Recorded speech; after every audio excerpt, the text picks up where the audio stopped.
What's going on, family? This is Scrapbook Boxing, Museum of the Forgotten Fisticuffs series. I want to take a look at Freddie Miller, Cincinnati Featherweight. Brilliant southpaw. Had a beautiful jab, good foot movement. He was in the ring with Petey Cerrone and Panama Al Brown and many others. But his fight series with Petey Cerrone was brilliant. Fought 6 times. Freddie Miller won 4 and Petey Cerrone won 2. Freddie Miller was born April 3rd, 1911, Cincinnati, Ohio. He died May 8th, 1962. He was only 51 years of age at the time of his death. And he was resigned in Cincinnati, Ohio. He stood 5 foot 5 inches. He was a featherweight southpaw. And he was magnificent on his feet.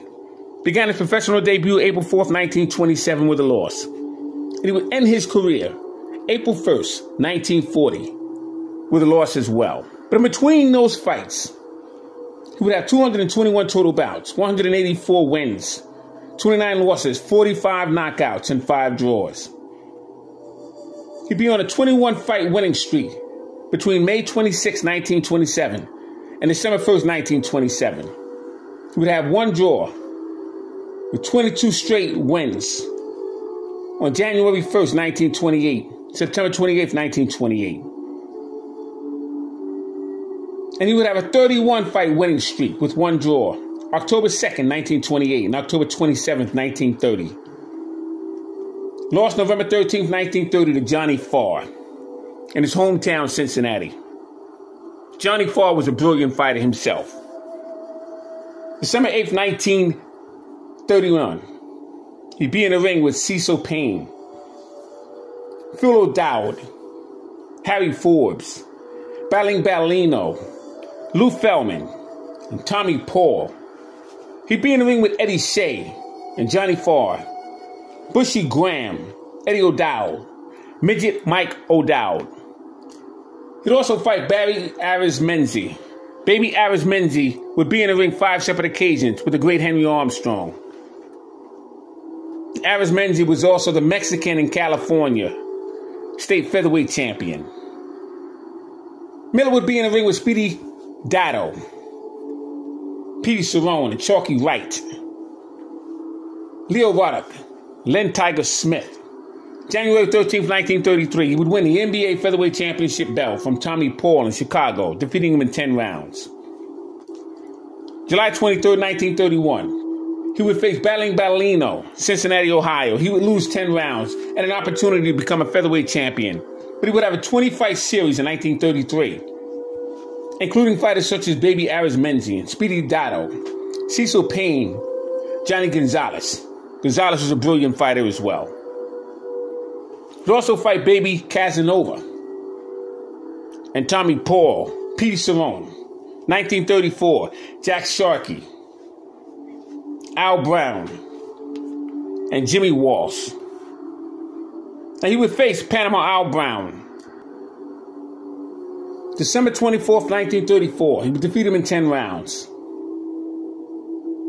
But that was some fight, and a well lesson learned for Freddie Miller. Although he defeated Panama Al Brown, but Panama Al Brown was a very skillful fighter. He would become a skillful champion. But Freddie Miller learned his lesson in that fight. He was hit with too many shots, and too many traps were set against him by the great Panama Al Brown. December 24th, 1934. On October 29th, 1937, Petey Cerrone would switch the title back and forth with Freddie Miller, and Cerrone would lose his title on that date, October 29th, 1937, to the great Henry Armstrong. You see, Petey Cerrone had 35 fights in 1935. He was a very active fighter. In 1936, May 11th to be exact, he would be in the ring with Petey Cerrone, Washington, D.C., and he would lose a 15-round decision and his featherweight championship belt. Also that year in 37, he'd be in the ring with Jackie Wilson. Jackie Wilson was from Pittsburgh. He would reside in California. And he would be Sugar Ray Robinson's